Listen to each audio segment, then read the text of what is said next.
So that would have been 74 now. So we're kind of talking about these two cars, and the Rod and Custom happened to do an article on how to chop a top, how to bring the top down on a car, and they used Jake's car because he had photographs of it. Well, at that point, these two cars ended up on the cover of Rod and Custom magazine.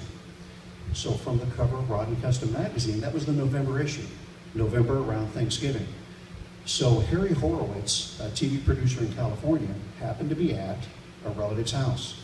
And he was doing a low budget, we've been watching a pretty low budget made for TV movie, and he needed a car. He had a premise, evil sheriff, a good guy coming back to avenge his brother's death, but he needed a car. So he sees this Rod and Custom magazine laying here, and he sees the California kid, and he says, you know, that could fit the bill. Gets in touch with Rod and Custom. Rod and Custom puts him in touch with Pete at Pete&Jakes, and then it starts. In a month, the car is at a studio, and they're starting to prep it for a movie. Now, everything that you've been watching here tonight, all of the gravel slides, everything that was done, back then, they didn't have the money for multiple cars. It was all done with this car. So everything you see in the movie was done here.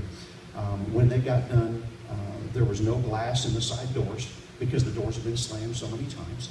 A quick story, a friend of Pete's at NBC for his 35th birthday took the movie and dissected it and pulled all the door slams together and made a tape for him and gave it to him for his birthday, and it was just whack, whack, whack, whack, whack, whack. And, but at the end, there was no glass left in the doors. This is still the original paint. So these two cars, they're unrestored. It's all the original paint, actually all four of these cars. But to me, and I don't know who it would be, but I think and I think about this sometime, they had a sign painter there at the studio. And his job was, the car comes in, and there was no California kid that didn't exist. So here this guy is, and he's a sign painter, possibly a painter. And he's the guy that put the script on the door. The script that we all know, that we all see. Sometimes I wonder, what if that guy had any idea what happened after the fact? All these years later, and of course, he was just doing his job.